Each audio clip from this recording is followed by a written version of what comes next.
फिर एक बड़ी पुरानी कहावत है, अंधा बांटे रेवड़ी फिर अपनहु दे। स्वार्थ में अंधा व्यक्ति जब कुछ बांटता है ना तो अपनों को ही देता है। ये जो स्क्रीन पर खबर दिख रहे हैं ना, ये खबर तिलमिलाने वाली खबर है। हुआ क्या है, यूरोपीय यूनियन ने भारत के 6 फाइनेंशियल ऑर्गेनाइजेशन को बंद कर दिया है। अब ये रेगुलेटर्स हैं, एक तरीके से समझ लीजिए कि 6 बैंकों को मना किया है, डिस्क्वालीफाई कर दिया है। अब ये तो बड़ा वाला झंझट है। यूरोपीय यूनियन ने ऐसा क्यों किया? और बदले में 24 घंटे भी नहीं बीते होंगे, यूरोपीय यूनियन को बहुत बड़ा सबक सिखा दिया भारत ने और एकदम से ठंडा कर दिया। जानेंगे क्या है मामला। वहीं ये सब कुछ चल रहा है तो यूरोप में खुद टूट शुरू हो चुकी है और यूरोप 2 टुकड़ों में बट रहा है। जानेंगे जियोपॉलिटिक्स में क्या कुछ चल रहा है। आइए जानते हैं इन खबरों को विस्तार से। ये जो यूरोपीय लोग हैं ना, अगर आप इतिहास पढ़ेंगे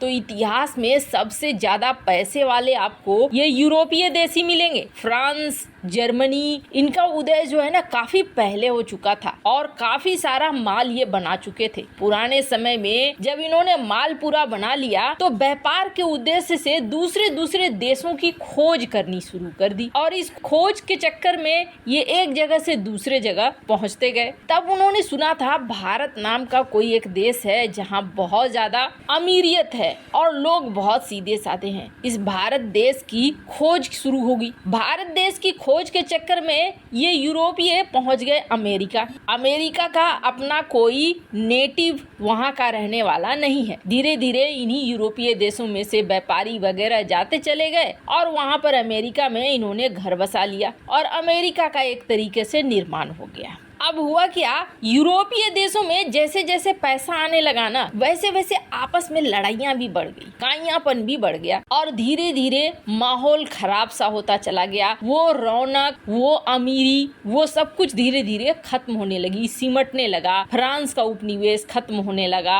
ब्रिटेन का उपनिवेश खत्म होने लगा, स्थितियाँ धीरे धीरे खराब होने लगी। वहीं अमेरिका में तो वही यूरोपीय लोग थे, इनकी स्थिति मजबूत होने लगी। अब इन्होंने कहा, यूरोप तुम हमारी बात सुनो, हम तुम्हारे वो पुराने ऐतिहासिक दिन वापस ले आएंगे, तुम्हारी ग्लोरी पूरा वापस आ जाएगी, हमारे साथ व्यापार कर लो, हमारे साथ हो लो। यूरोप साथ हो गया, लेकिन यूरोपीय देशों के अंदर जो लालच था ना, वो लालच खत्म नहीं हुआ। हालांकि अमेरिका खुद भी यूरोपीय देश अंदर से था, यूरोपीय लोग ही जाकर बसे थे। इन्होंने इस्तेमाल करना शुरू कर दिया यूरोप का, युद्ध से लेकर हर जगह, और अपना माल बनाना शुरू कर दिया। आखिर यूरोपीय लोगों से ही बना था अमेरिका, वही वाली लालच उनके अंदर भी थी। लेकिन अब ये जो यूरोप देख रहे हैं ना, इस यूरोप में बगावत का बिगुल बज चुका है। और इसकी शुरुआत कहाँ से हुई है? इसकी शुरुआत हुई है फ्रांस से, जर्मनी से और एक तीसरा देश इटली से।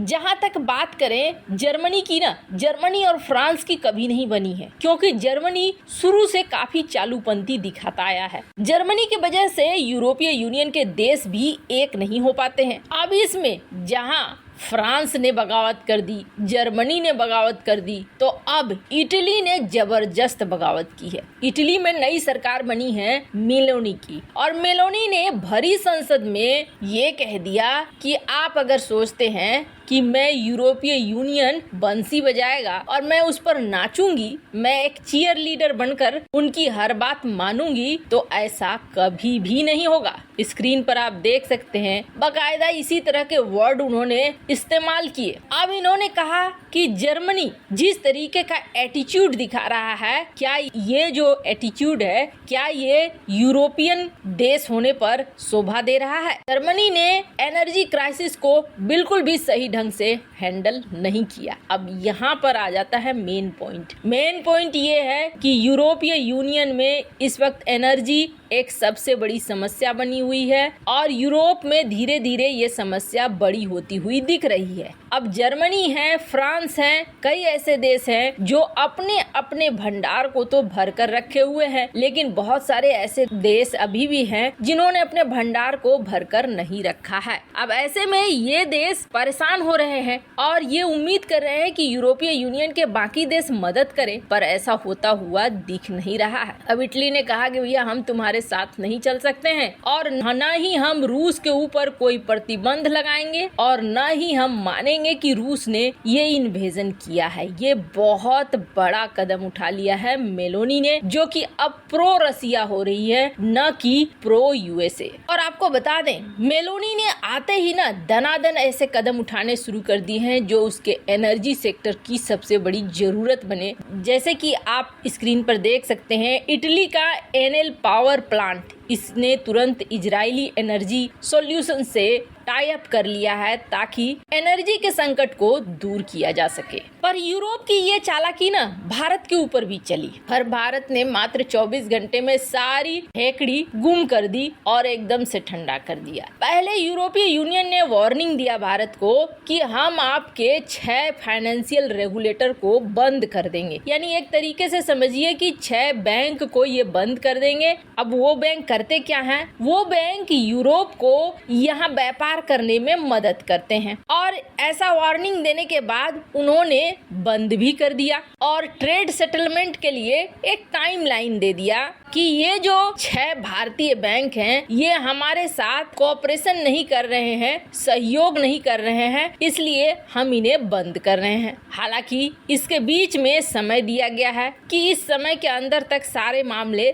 सेटल हो जाने चाहिए। एक अथॉरिटी है the European security and market authority, जिसे ये ESMA कहते हैं। ESMA का कहना है कि RBI, सेबी और IFSCA ने हमारी बात नहीं मानी है, जिसकी वजह से हम ये फैसला ले रहे हैं। और भारत के इसी तरीके के जो रेगुलेटर हैं, जिनका नाम है CCIL, ICCL, NSCCL, multi commodity exchange clearing और India international clearing corporation limited BOE, इनको बैन किया है। अब भारत सरकार ने आखिर किस तरीके से सहयोग नहीं किया, तो आपको बता दें, दरअसल ये चाह रहे हैं कि भारत के सेबी, RBI, ये सारे जो है इन सब पर कंट्रोल करें, इन सब को बहुत अच्छे से देखें, एक एक कागज पन्ने को देखें, साधारण भाषा में समझे तो ये इतना अंदर जाना चाहते हैं कि RBI, सेबी का कुछ पर्सनल नहीं रह जाएगा, प्राइवेसी नहीं रह जाएगा। भारत सरकार ने इसी बात को कहा है कि हम पहले से ही सुरक्षित हैं, इसलिए हम आपको ये एक्सेस नहीं दे सकते हैं। इसके बाद ये फैसला लिया गया। अब भारत ने पलटवार करते हुए 2013 वाला फॉर्मूला अपना लिया। भारत ने कहा ठीक है, अगर तुम हमारे रेगुलेटर्स को बंद करोगे तो हम भी तुम्हारे रेगुलेटर्स को बंद कर देंगे, यानी यूरोप के साथ हम व्यापार ही ठंडा कर देंगे। वैसे आपको बता दें, इस फॉर्मूले ने एकदम सटीकता से काम किया है और एकदम से ठंडे पड़ गए हैं यूरोपीय यूनियन की ESMA और अब बातचीत की टेबल पर आगे बढ़ा जा रहा है। वैसे आपको क्या लगता है, भारत ने जो किया वो सही है या नहीं? कमेंट कर अपनी राय जरूर बताएं।